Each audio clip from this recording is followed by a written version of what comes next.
আসসালামু আলাইকুম। রাশেদ টিচিং পয়েন্টে আমি রাশেদ তোমাদের স্বাগত জানাই। তো আজকে আমি তোমাদের জন্য নিয়ে এসেছি জুনিয়র অর্থাৎ অষ্টম শ্রেণীতে তোমরা যারা পড়ো তোমাদের কিন্তু বৃত্তি পরীক্ষার নীতিমালা প্রকাশ করা হয়েছে 2025 অর্থাৎ এবার থেকে কিন্তু তোমাদের বৃত্তি পরীক্ষা অনুষ্ঠিত হবে। তো বিগত বেশ কয়েক বছর কিন্তু বৃত্তি পরীক্ষা এভাবে অনুষ্ঠিত হয় নাই। জুনিয়র স্কুল সার্টিফিকেট অর্থাৎ জেএসসি পরীক্ষার বিনিময়ে যারা সর্বাধিক নাম্বার পেয়েছিল তাদেরকে কিন্তু বৃত্তি দেওয়া হয়েছিল।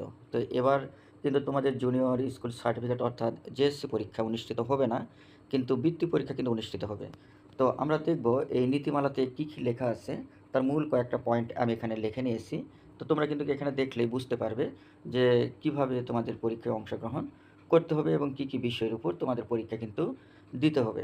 তো এখানে 1 নম্বরে আমি লিখেছি বিদ্যালয় থেকে অংশগ্রহণ করবে দেখো মোট শিক্ষার্থীর 25%, অর্থাৎ তোমাদের বিদ্যালয়ে যদি 100 জন শিক্ষার্থী থাকে মোট অষ্টম শ্রেণীতে, তাহলে কিন্তু 25 জন বৃত্তি পরীক্ষায় অংশগ্রহণ করতে পারবে। 2 নম্বর কি পরীক্ষার বিষয়, নম্বর ও সময়। এখানে 5টা বিষয়ের উপর পরীক্ষা হবে। বাংলা, ইংরেজি, গণিত, বিজ্ঞান ও বাংলাদেশ ও বিশ্ব পরিচয়। এই 5টা বিষয়ের উপর মোট পরীক্ষা তোমাদের দিতে হবে। এখানে বাংলাতে থাকবে 100, ইংরেজিতে 100, গণিত 100, বিজ্ঞান 50 ও বাংলাদেশ ও বিশ্ব পরিচয় থাকবে 50 নাম্বার। তবে এখানে বাংলা কিন্তু 100-র মধ্যে বাংলা প্রথম পত্র এবং দ্বিতীয় পত্র, এবং ইংরেজির ক্ষেত্রেও তাই, ইংরেজি প্রথম পত্র এবং দ্বিতীয় পত্র, এই টোটাল কিন্তু 100 মার্ক করে তোমাদের পরীক্ষা অংশগ্রহণ করতে হবে।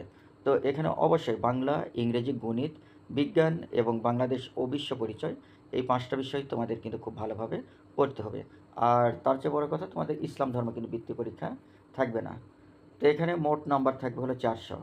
এখানে দেখো বাংলা, ইংরেজি এবং গণিত 3টা সাবজেক্ট মিলে 300, বিজ্ঞান ও বাংলাদেশ বিশ্ব পরিচয় মিলে কিন্তু 100, এই টোটাল হলো 400-র মধ্যে পরীক্ষা অনুষ্ঠিত হবে। আর প্রতি 100 নম্বর পরীক্ষার জন্য সময় থাকবে 3 ঘন্টা, অর্থাৎ এখানে প্রত্যেকটা দেখো বাংলা পরীক্ষা, ইংরেজি, গণিত, এই 3টা বিষয় কিন্তু প্রত্যেকটা কিন্তু 3 ঘন্টা করে হবে। আর বিজ্ঞান ও বাংলাদেশ বিশ্ব পরিচয় এই 2টা মিলে কিন্তু 3 ঘন্টা তোমাদের পরীক্ষায় অংশগ্রহণ করতে হবে। আর যেহেতু এটা বেশ কিছুদিন পরে চালু হয়েছে, তো তোমরা কিন্তু এখন থেকেই প্রস্তুতিটা গ্রহণ করতে পারো যে এই 5টা বিষয়। আর তোমরা আগে থেকেই চিন্তাভাবনা করে নিবে যে তোমাদের বিদ্যালয় থেকে এই 25%-এর মধ্যে তুমি থাকবে কি না। তো তোমরা অবশ্যই এটা এখন থেকে প্রস্তুতি নিবে। আর আমার রাশেদ টিচিং পয়েন্ট চ্যানেলটা অবশ্যই সাবস্ক্রাইব করে রাখবে।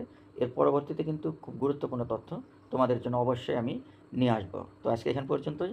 আল্লাহ হাফেজ।